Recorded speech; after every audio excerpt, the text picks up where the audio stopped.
Right. Welcome to the May 29th, 2025 meeting of the Revitalization Trust Fund. We are meeting on Zoom, and as these meetings are all recorded, please make note that if you have anything that you would not like shown or part of the recording, be sure to remove that. But other than that, the only people who are recording is JP for the town. So, um, it's been an incredibly interesting week and a half. Um, why don't we start by just approving the minutes from the April meeting, and then we'll move right on to the agenda. So I move that we approve first of all, are there any questions on the April minutes? No. All right. Then I move that we approve the April minutes um, and just need a second. Second. All in favor? I. Joan? Hi, hi. Okay. Karen. And Carol, there we go. Okay. Then the minutes are unanimously approved. All right. So I'm going to just give you the quick update on the bench installations that the Soderholm bench, which is at Avery Common, is installed. It's an e-pay bench. It's the one that says trains coming, and it's basically a dedication to her mother.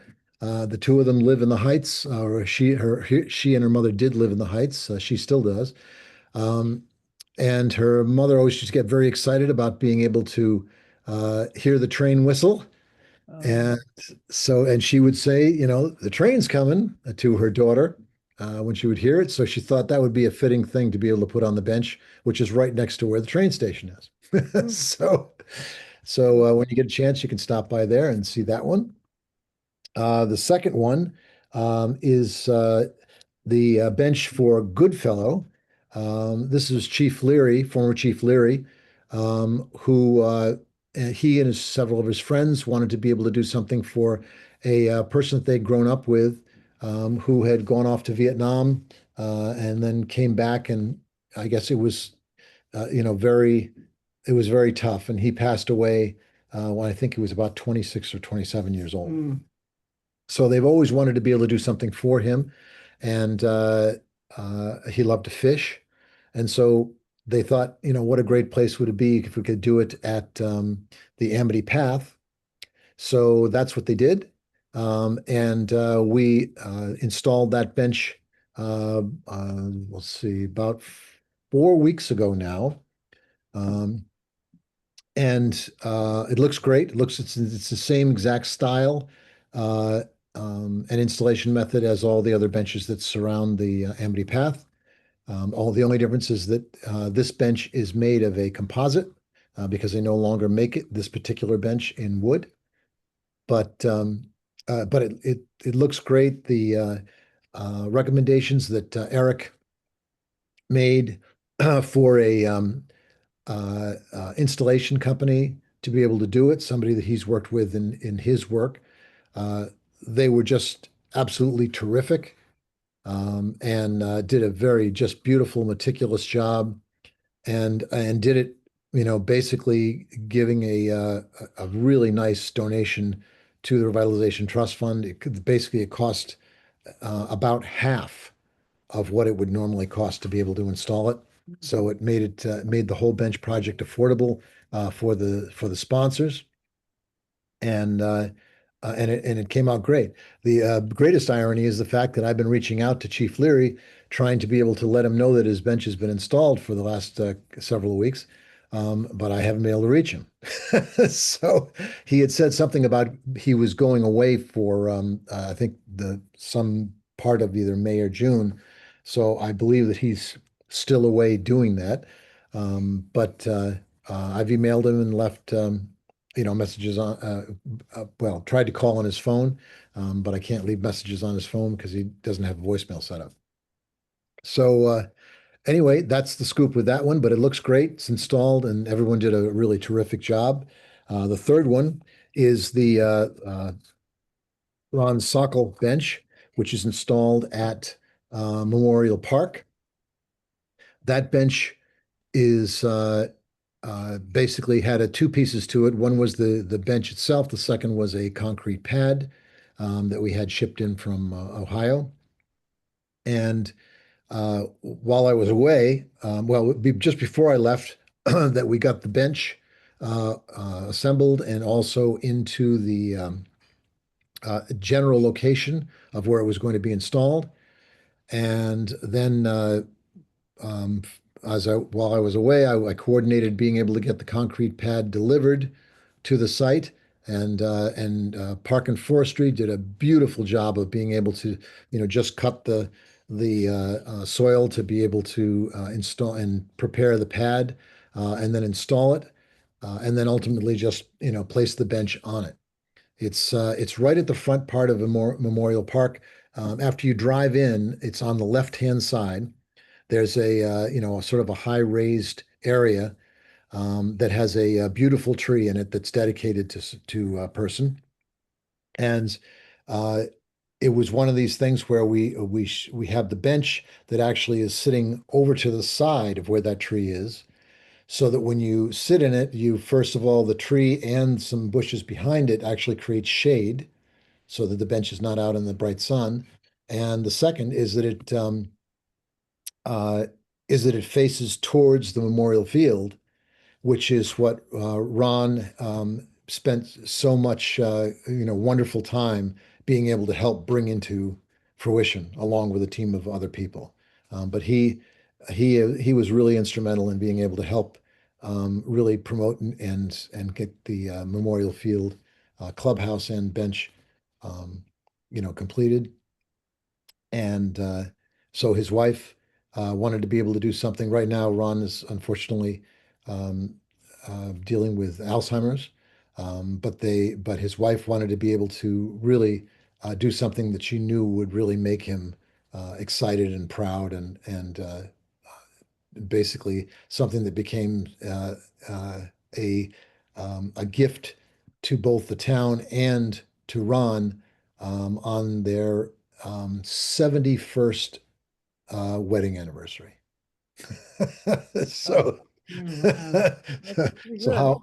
how awesome is that? I mean, it's just, but anyway, so that's the scoop with those three. They're all installed. And let's see. Next on the agenda, the Needham Heights banner revisions. The banner revisions are all done. The only piece that I needed one more photograph that actually showed the banners in place on Highland Avenue so that they could be easily viewed as to what they look like. We have pictures of how the banners will look on the parking lot behind.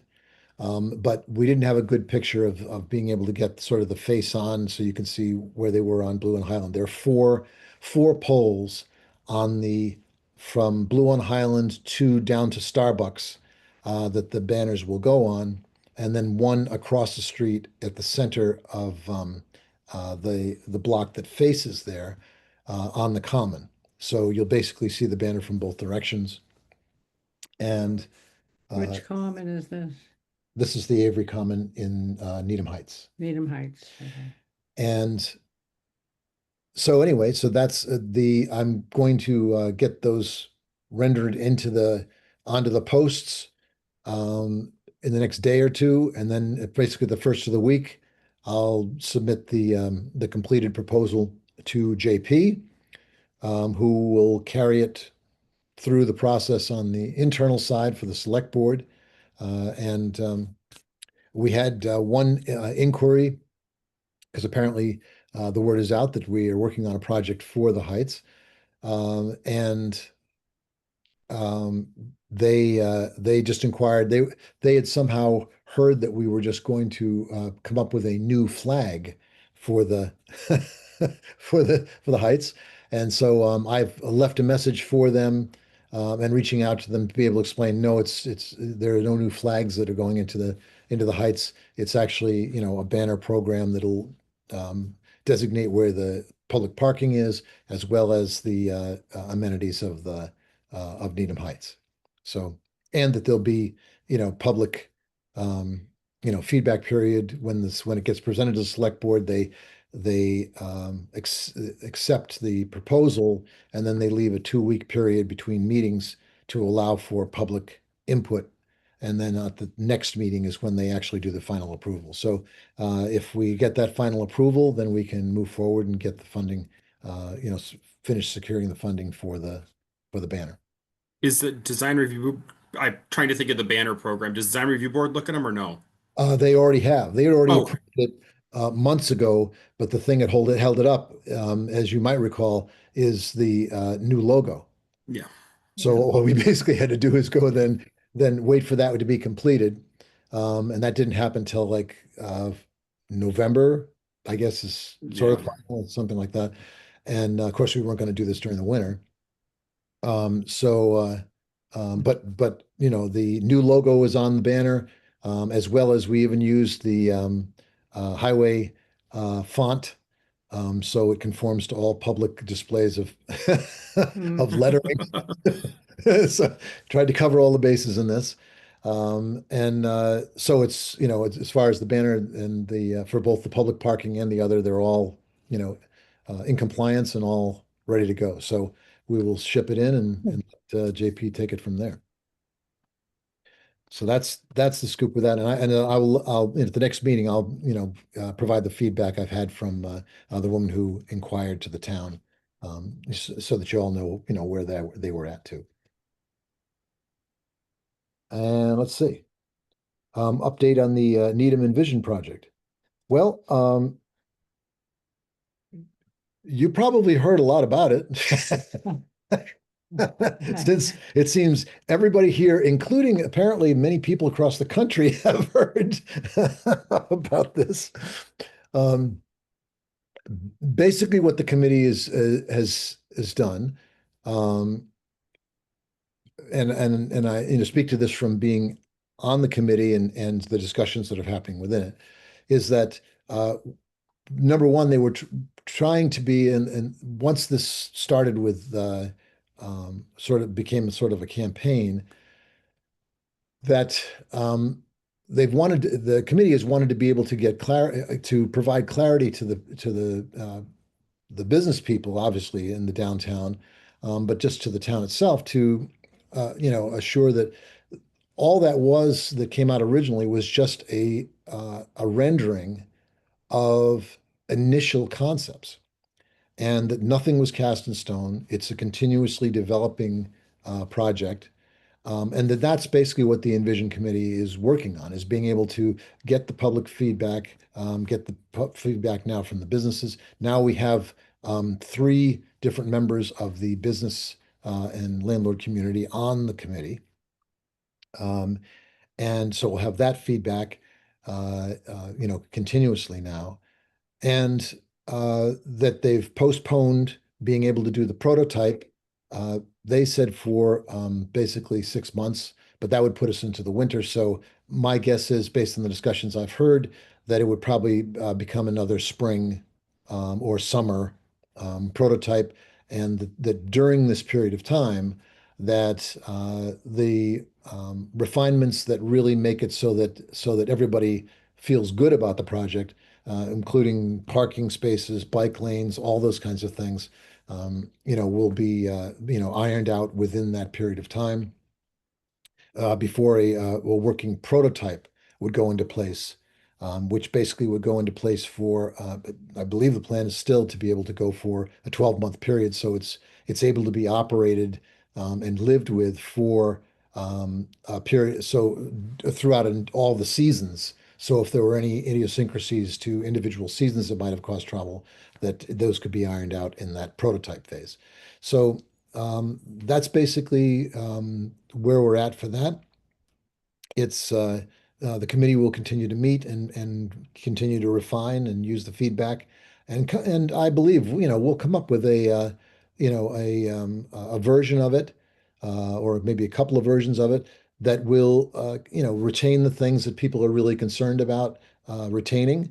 And one of the things that was discussed in the meeting is the fact that we have a piece of the funding that was applied for that has to do with a state grant, and that state grant happens to have a mandate in it that says that you need to design in bike lanes. But there's also the potential of being able to, if we decide that bike lanes just won't fit properly in the downtown, in that, the area that this Envision project is working on, because of the logistics and so on, that there are other grants that we could apply for, and as well as the Chapter 90 funding that don't have at this time any mandate for required bike lanes as part of the funding. So they're exploring all these options to be able to keep the doors open on a variety of different ways to not only design it so that it really works for the business community and all people in downtown in terms of safety, being able to move potentially the parklets onto the sidewalk with an expanded sidewalk, but still retain the parking. There'd be some additional bump outs that'll make it safer for people to be able to cross the street. Some of those are just a substitute for the orange barriers that you see placed there. They would be obviously much more attractive. There are a few parking places that get lost whenever you do a bump out, but those are safety concerns, and those are really necessary things. But it doesn't lose that many spaces, and most of it could be retained. So anyway, they're working on it. We'll come up with more updates as we go, and that's basically the scoop. JP, do you have anything to add to anything I just said? No, I mean the select board talked about it last night. Just basically things on the grant as well. So I mean, I don't want to say the prior. How can I phrase this? They're working on the new concepts to get out. I think is the plan to get some new concepts out and then work with whether they're going to use the grant. If they can't use the grant, will they, go forward with it? But it's the feedback was definitely received from the community. So now there's kind of like a reboot of the project, so to speak. And there's actually 4 business owners that are on the project now.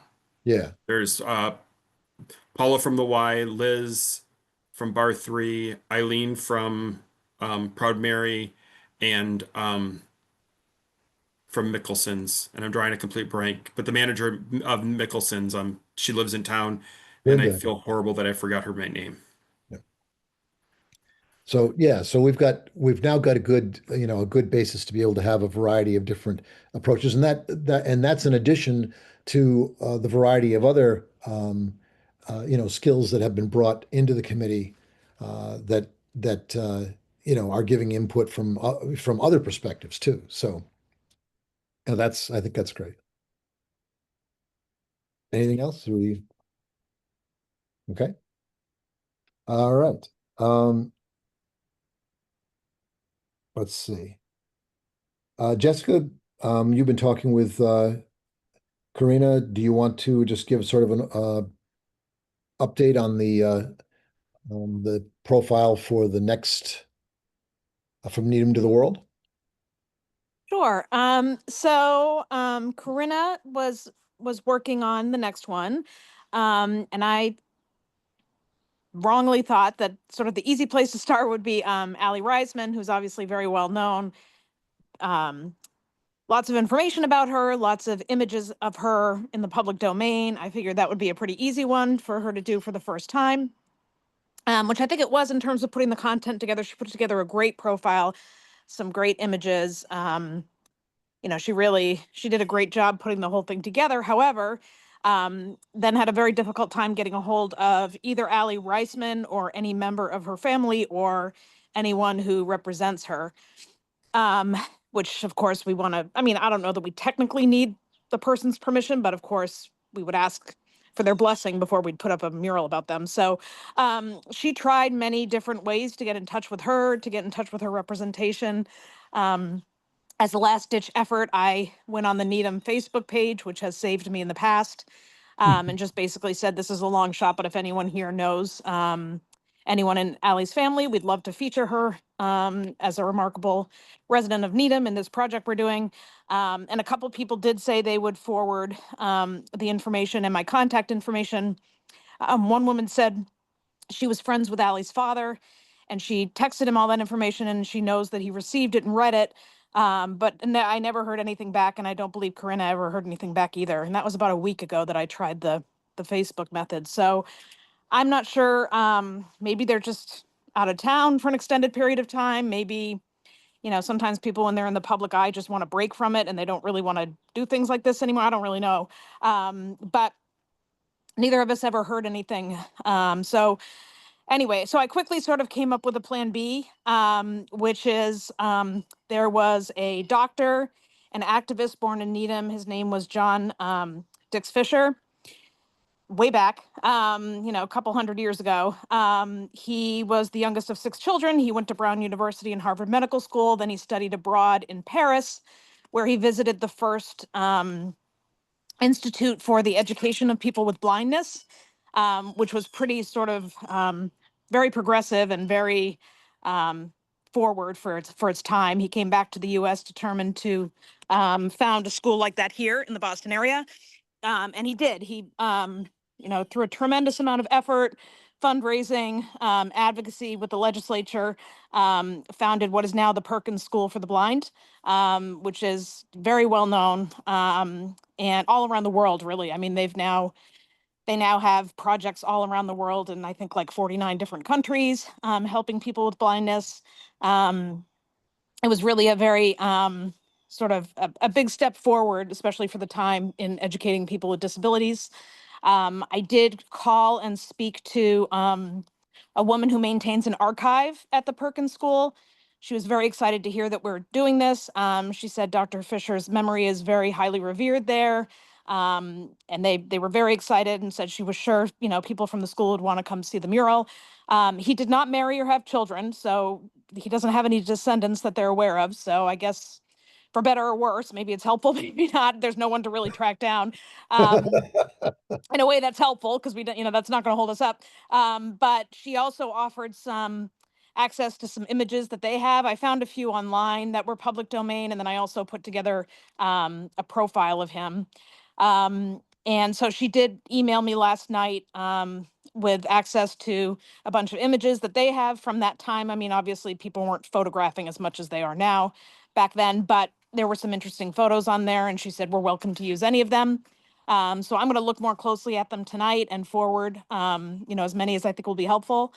Um, so, I mean, I think it's an interesting profile. I mean, obviously, it's from quite some time ago, so maybe it's less relatable in some ways, but it's certainly a very interesting story, and I think pretty educational to just to know how that started. Because I mean, we're all aware of the school, I'm sure, and what an impact it's had, and it is pretty interesting to read about where it came from. So I think we're going to go with that unless something miraculous happens in the next week or so with the Racemans, then we'll probably go ahead with this plan B. And yeah, and that's, and then Karina and I will reconvene. And I think the Alley Raceman material is good to keep on file. Maybe at some point in the future, we will be able to reach someone, and that'll be a great mural, I think. Um, if not, we'll just move on to the next idea. And she did a terrific job with all the content, so I'm sure she will again. Again, the toughest part is always getting a hold of people.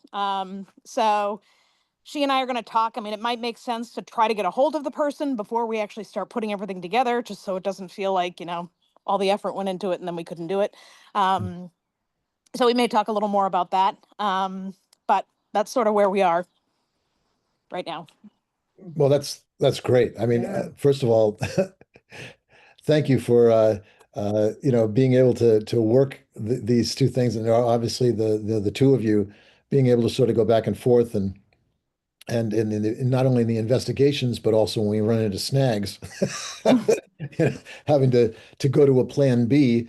And that's the reason that, number one is that we have a 4 month period to work within.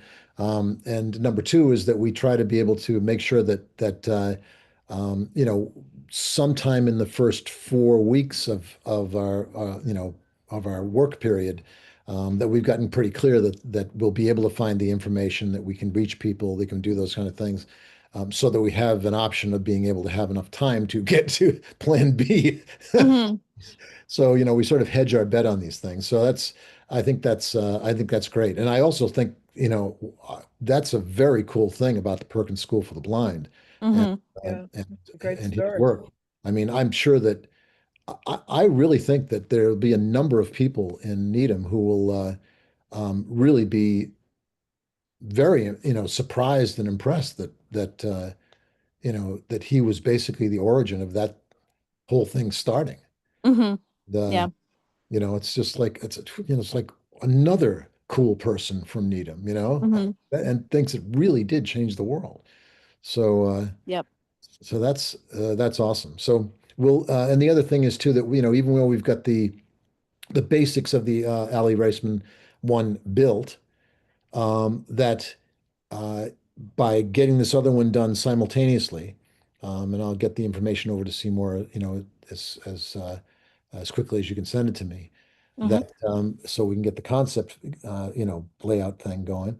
That we've got an opportunity to you if it does come through, we've got Ali Raceman basically sitting in the wings, Mhm. Hmm. potentially the last one of the quarter, even if it takes us a little more time to be able to get the okays or the other information, because obviously we wanted to be able to have, we were hoping to be able to have growing up in Needham pictures from Ali, which her folks must have. Hmm. Yeah. Yeah. Yeah.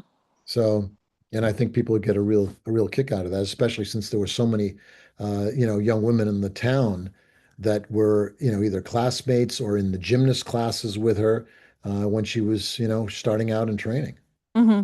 So, because I heard those kinds of stories when she came to town during her, gold medal, period of time, that um, people were telling all kinds of stories about how they had, been in classes with her or been, in gym, in different types of gymnastics things and so on. Hmm. So yeah, so I think that's great. Awesome. Mhm. Well, we'll keep in touch within the next week. Hmm. But in the meantime, we'll get working right on building the other profile right away, so that we can get as much of that assembled as fast as possible in case that does become the one we want to do. And we may just decide we'll just do that one. And Mhm. because if it's the easier way to be able to get these things, get it done, it's Right, certainly not the lesser of it. Hmm. It's right. a monumental thing. So that's Yep. cool. All right. The Another piece related to this, of course, is that while I was away, I got an email from Jean from the Needham Observer. She had just finished the interview with Ben Kalin.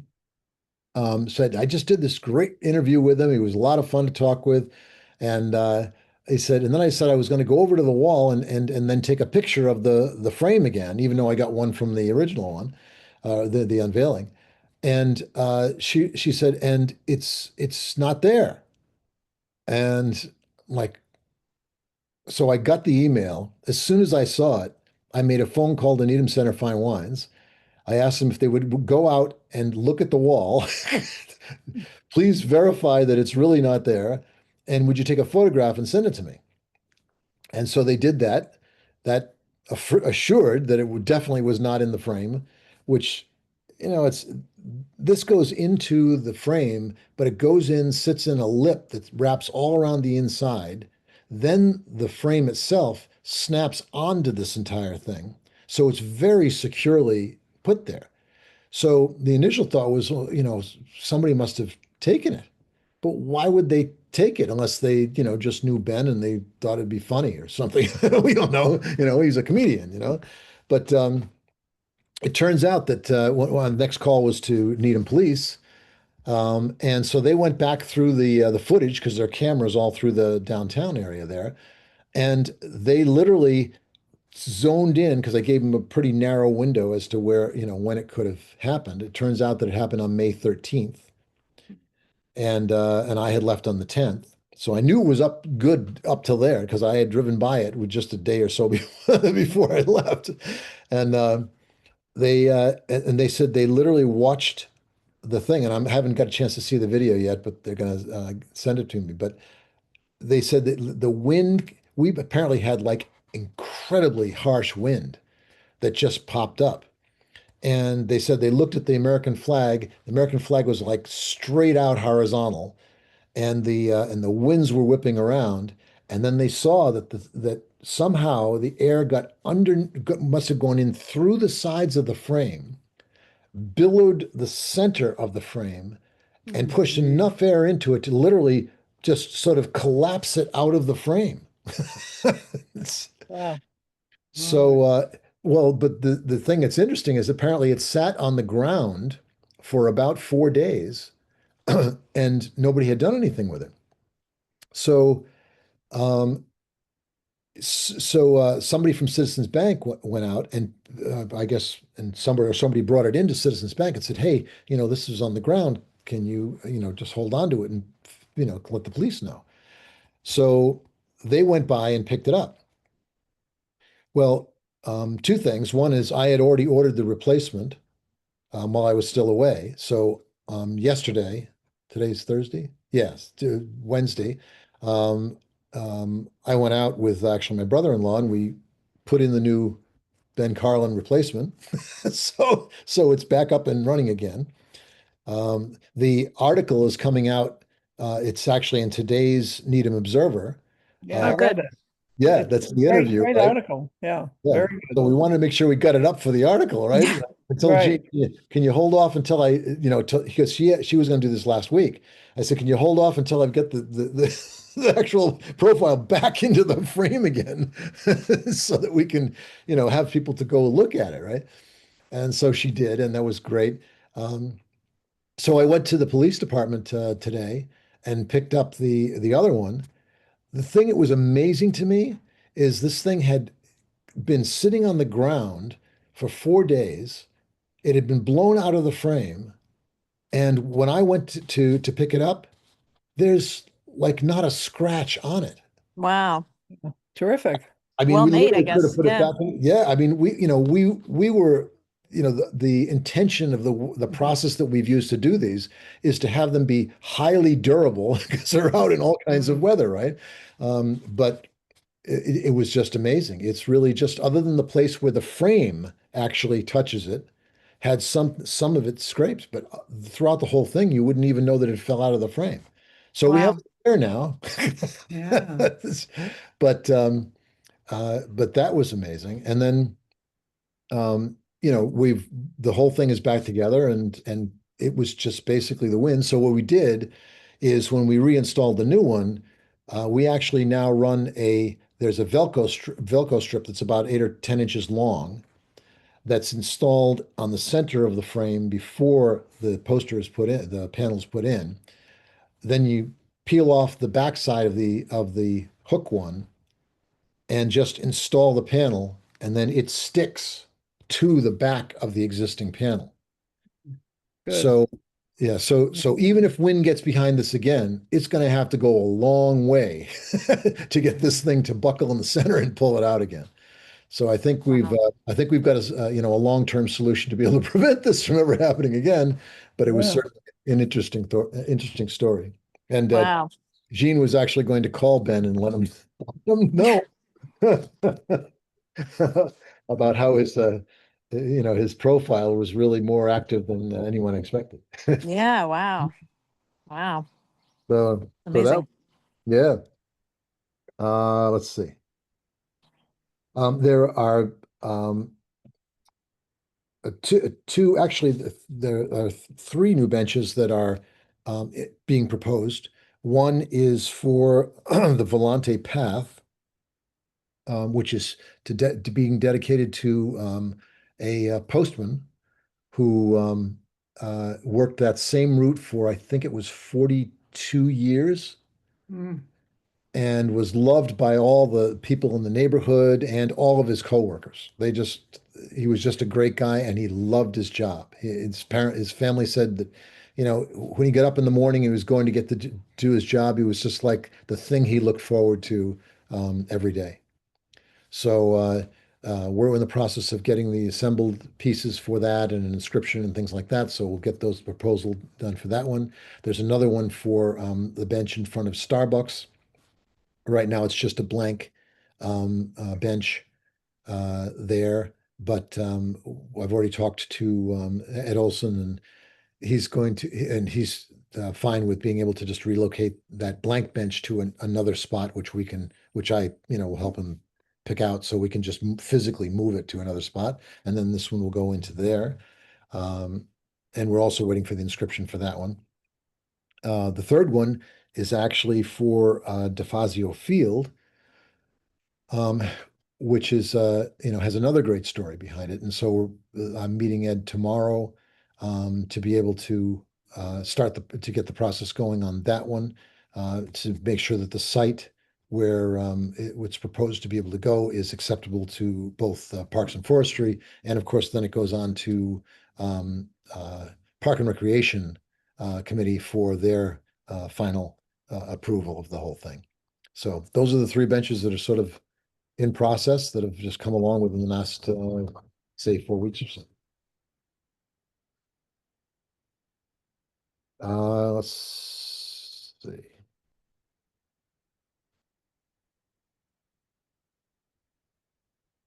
That I think wraps up that. The fundraising effort is the only piece we haven't covered yet. Um, I have reached out to 5 different people um, and spoken with them. They all responded very favorably, that they were going to think about what I've sent them the newsletter piece that shows um, the projects that are waiting for funding. It was well gives them an overview of a lot of the other stuff that we've done. The um,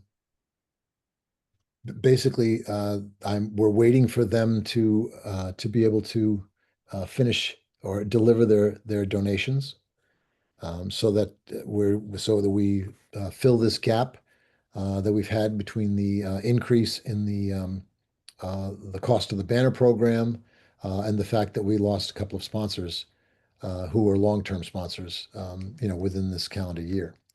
So, have any of you been able to have any other success in being able to reach out to other people to be able Yeah, to see if they do it?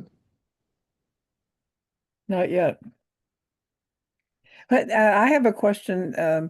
Eric mentioned at the last meeting the possibility of putting a QR code on the various projects we do, so people will have an idea of who's behind it. Is anything been done about that, or um, Well, we have, yes, I remember that. And actually, the thing that we're looking into is if there was something that a lot of our projects are things where uh, it's difficult you don't want to attach something that makes it look tacky. true, true, but maybe Sticker or we, something like. yeah, maybe we could find a solution. Um, that would enable that. It's just that, Yeah. as I said at the last meeting, it's like a stealth project. You do all this wonderful work and nobody knows we're doing it. Wow. Yeah, no, I agree with you, and I know that obviously on the things that we have QR codes on currently to be able to link it to videos and those kinds of information, those QR codes are in there. Um, and like in the art gallery project, that there'll be QR codes in there to be able to link to the artists and things like that. But it's been difficult to be able to sort of tag um, either benches or murals or things like that, uh, Yeah. to be able to do that. But one of the things that we definitely are going to be doing much more of is, that have that summary that tells all about the fund, Right. and also tells about the projects that are waiting for funding.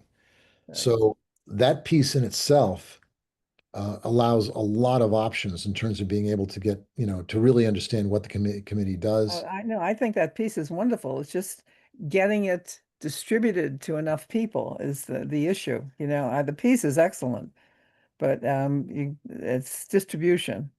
Yes, no, that's right. And that's sort of been the thing here that will so the QR code is definitely one of the ideas that we're trying to figure out if we were to do that, how would we do that? Yeah. And obviously, JP, if you have any other thoughts in terms of how we might be able to do that, I've also sent the link to Amy. Um, Amy Halson, and she's obviously would try to help in any way she can. Yeah, this is where we have to kind of draw the line. The town can't be like out asking for donations. Yeah, Um, but you can put it through like when we do it, like advertising the events and that go on. That NCRTF does, we can do that. But in terms of donations, that's where it becomes more difficult to basically do that because we can't actually ask for legally, we can't ask for money. yeah, No.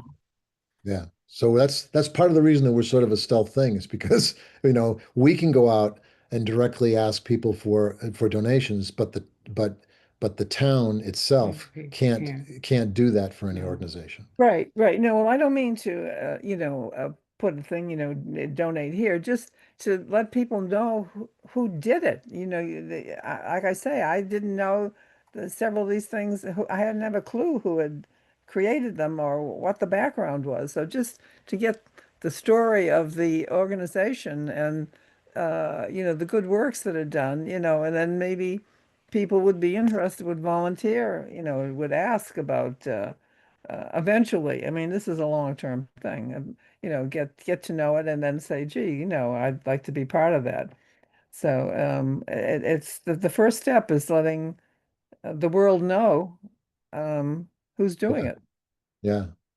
I agree, actually. And on that note, just uh, when I basically the day before I got back, I saw that we have a new potential candidate for our committee. So squeezed into all the things I was doing during the day. We had a 15-minute interview with a potential new candidate who looks looks great. A lot of terrific background and genuine interest in being able to give back to the town and to do things. He's worked for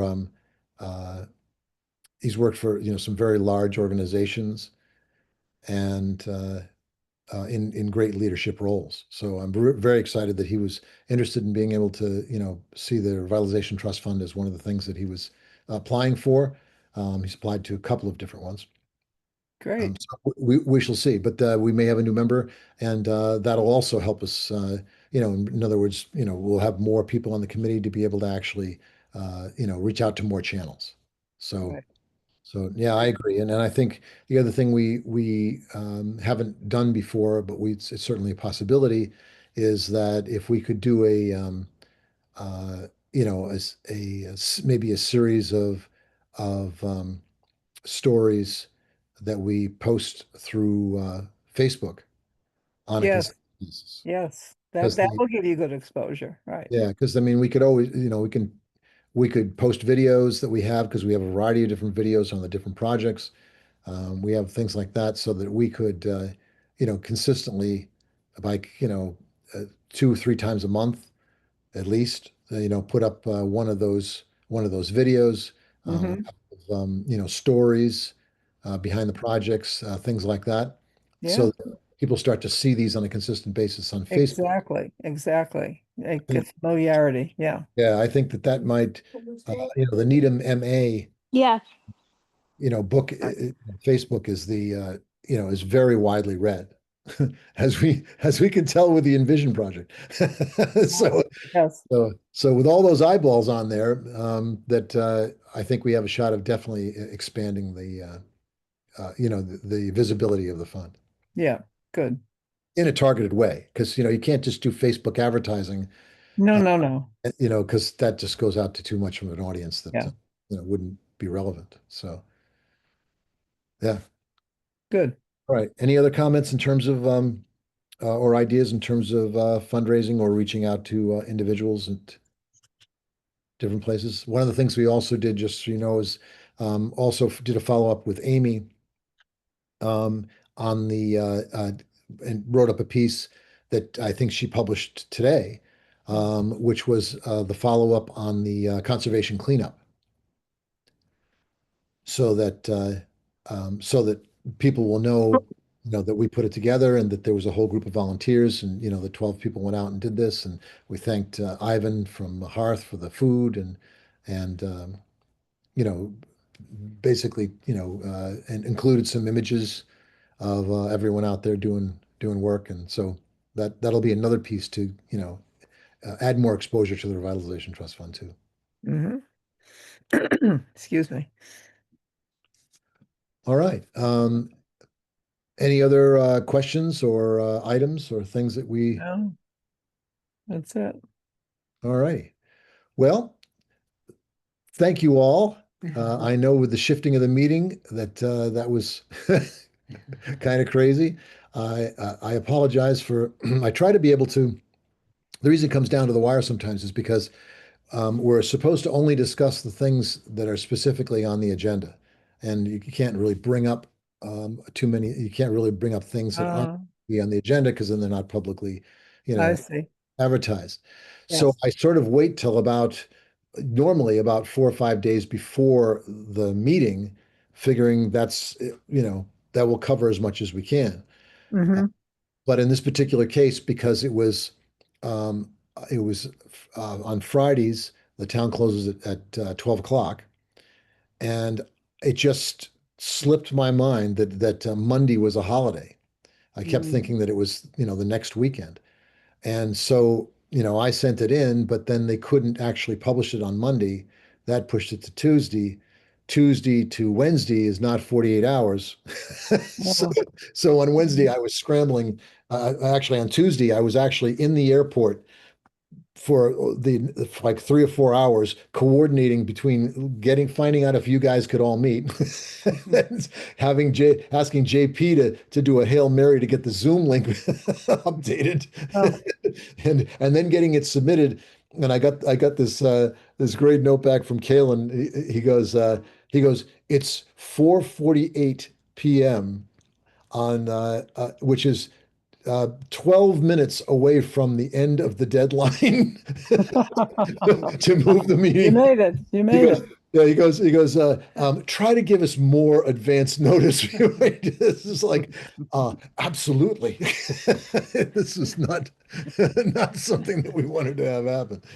So thank you all for shifting your time and doing all you can to be able to make sure that we could meet during the month of May. And we have just an update. We have on June. We have another June meeting, which we will set the date for now, and it'll probably be almost certainly be on a Wednesday because we're trying to be able to during the summer do it on Wednesdays because Eric is coaching every evening and throughout the summer and on Thursdays. Also, July we don't meet, and so then we pick back up in August. So let's look at the calendar now, get the date nailed down, and we'll see you in June. So the 25th or the 18th. Let's see. I'm going to be out of town on the 18th. And I'm not sure if I'll be able to zoom in or not, but I could definitely do the 25th for what it's worth. Yeah, I can do the 25th. Let me just check.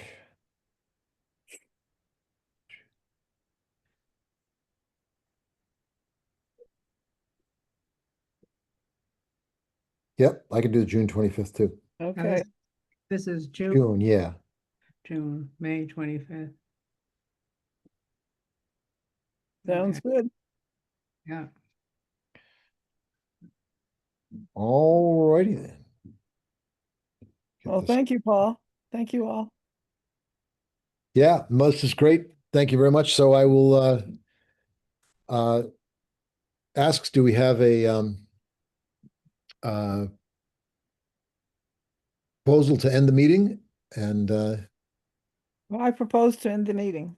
excellent. I propose it too. So a second. Second. All right. All in favor? Aye. Hi. And thank you very much, JP, as always, for all your heroic efforts and help with all this. Good night. And then, yeah, as soon as you get that over to me, I'll start the process to get it in front of the select board because their meetings get changed through the summertime. So it might end up being a little bit time because I think there's 1 month they only meet once. So we'll figure it out. Yeah, well, it'll be the first of the week because I literally just have to do this image merge and Oh, then I have the whole thing already finished to be able to send it to you. So that's good. Yeah, so at the first of the week, I'll get it over to you. okay. Awesome. Great. Have a great night, everybody. Thanks, everyone. Likewise. Take Have a care. good night. Bye. Bye-bye.